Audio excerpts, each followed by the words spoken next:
So what I wanted to do here is have a discussion on the origin of Barry Allen the Flash from the New 52. And what I'm hoping is that at the end of this video, you'll have a good understanding of his origin story, as well as why he was rebooted for the New 52.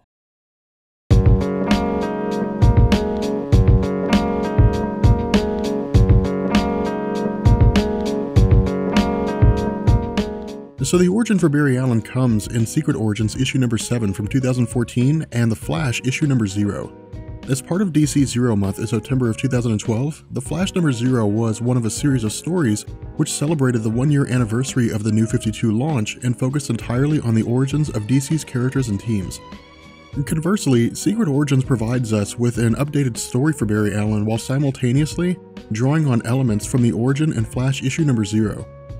Written and drawn by Brian Bucoletto and Francis Manapul, in a 2012 interview with Digital Spy, where both Bucoletto and Manapul recognized that Wally West had been the Flash for the last 26 years, the editorial mandate as it had been handed down required that with the New 52 reboot, Barry Allen would be designated as the Flash for the series going forward. And to break away and provide a little background here, in 1985, the Crisis on Infinite Earths sought to take what was a confusing and contradictory continuity and condense it down into something new and manageable as a way to draw in new readers.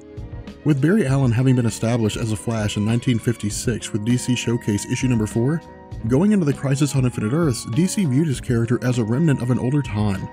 Because readers were looking for fresh faces as well as fresh stories, DC killed Barry Allen off and replaced him with his nephew, Wally West. And so from 1985 up until 2009, Wally had been the only version of the Flash that the current generation of readers grew up with. However, in a 2011 interview with Newsarama, Geoff Johns had stated that where plans to reboot the DC continuity extended as early as 2007, the decision to reboot came to fruition during 2010 when meetings were held determining how the reboot would be initiated and what direction the continuity would follow afterwards.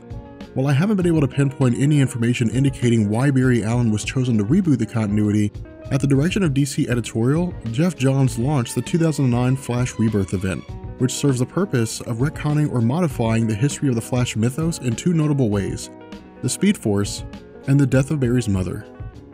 With a standard explanation of the Speed Force came in Impulse issue number 66 in 2000, with it being defined as the source of the speedster's power, as well as a sort of afterlife where speedsters go when they die. Under Geoff Johns, the concept was remodeled entirely. What we're told is that from the time he became the Flash, every time Barry Allen used his powers and ran at super speed, the energy he let off began to collect itself into a massive form of power that existed outside the multiverse. And so over the 29-year history of Barry Allen acting as the Flash between his introduction in 1956 and the Crisis on Infinite Earths in 1985, Barry constantly added more and more energy to the Speed Force until it reached a critical mass of sorts, and that it became a source of power for every speedster that has ever existed across DC's multiversal continuity and contained all knowledge of all those continuities. Furthermore, when Barry Allen had died in 1985 during the Crisis on Infinite Earths event, Geoff Johns revealed that Barry Allen had actually joined with the Speed Force, and using this retcon was able to restore him to the DC continuity. Now regarding his mother, where Barry's initial history had him growing up in Fallville, Iowa with both parents and then moving to Central City where he eventually became the Flash after being exposed to chemicals while being electrocuted, under Geoff Johns the history was partially retconned and a new narrative was created. In the original story from Flash Volume 2, issues number 74 through 79, Eobard Thawne was actually a fan of Barry Allen from the 25th century. Obsessed with meeting his idol, he went as far as to have his face surgically modified in order to actually look like Barry Allen. Replicating the electrochemical bath that gave Barry his powers, he jumped into the time stream to travel to the past, but arrived after the Crisis on Infinite Earths. With his mind in a daze due to the unexpected shock of traveling through time, he visited the museum of Barry Allen and discovered that he was destined to become the Reverse Flash, the most dangerous enemy of Barry's.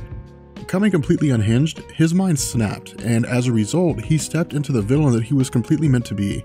Now under Geoff Johns, the schemes of the Reverse Flash led him to traveling into the past and instigating a series of attacks on Barry, including killing his dog, engineering the scenario that led him to getting his powers, and killing his mother. And so using this as a jumping off point, DC then turned around and launched the 2011 Flashpoint event, which centered on Barry Allen's attempts to stop Eobard Thawne and save his mother. And so while his actions would have disastrous consequences in that Nora Allen's survival created an alternate reality where Barry Allen never became the Flash, Bruce Wayne died instead of his parents, Superman had been discovered and imprisoned by the government as a child, and Wonder Woman's Amazons were at war with Aquaman's Atlanteans, Barry Allen's attempts to set things right by allowing his mother to die provided DC with the ability to start things fresh by canceling out all of the past continuity for the Flash series.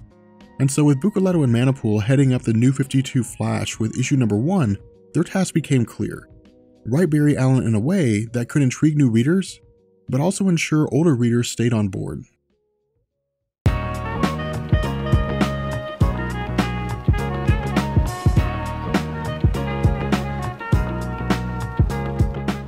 So the origin of Barry Allen picks up by establishing that, like the rest of DC's lineup in the New 52, the superpowered beings had only appeared within the last 5 years. While talking to his father in prison, we learn that every year on the anniversary of his mother's death, Barry comes to the prison to meet with his father. Providing us with a backstory, we learn that the relationship between Barry and his mother Nora was a significant aspect of his life, in that while she babied him a bit, she was also a source of confidence for him. On the day his mother dies, Barry is heading to school for a field day, and while he expresses nervousness over his ability to succeed in the various challenges, his mother assures him that he'll be fine. Following the conclusion of the school day and arriving back home, Barry finds his mother dead and his father covered in blood. Urging his son not to look because of the traumatic experience it would cause, Barry tells us that his memory actually blacks out between the time he found his mother dead and the time his father was arrested by the police. As part of his inner narrative, we're informed that according to the police, the murder of Nora Allen was an open and shut case, and that his father Henry Allen had been found at the scene of the crime covered in his wife's blood, and there was no evidence that a perpetrator had entered the house prior to Henry's arrival. Obsessed with proving his father's innocence and tracking down his mother's killer, Barry takes to learning everything he can about forensics.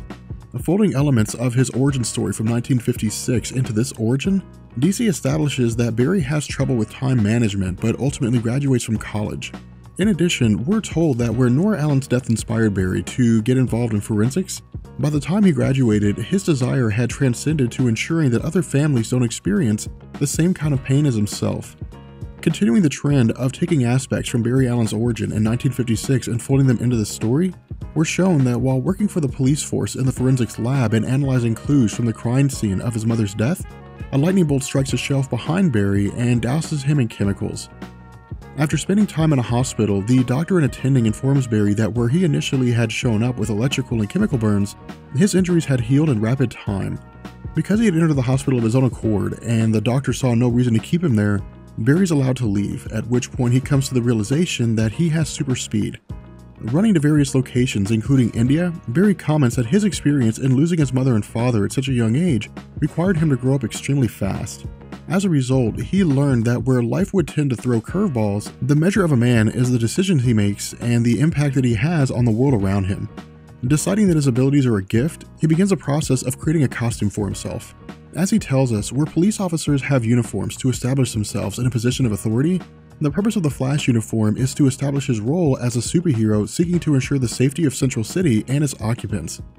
Giving us a sort of montage in the form of his battles with Captain Cold, Mirror Master, and Grodd, Barry Allen tells us that his experiences in life, the road that he's taken, has provided him with the opportunity to ensure that other families in Central City don't have to experience the same kind of loss he did. But as the origin story begins to come to a close, he also states that Nora Allen's death is still a focal point of his character, and as much of a driving force behind his actions as the safety of the city. With that being said, we're going to go ahead and bring this video to an end. I hope you guys enjoyed it, and I will catch you guys later. Peace.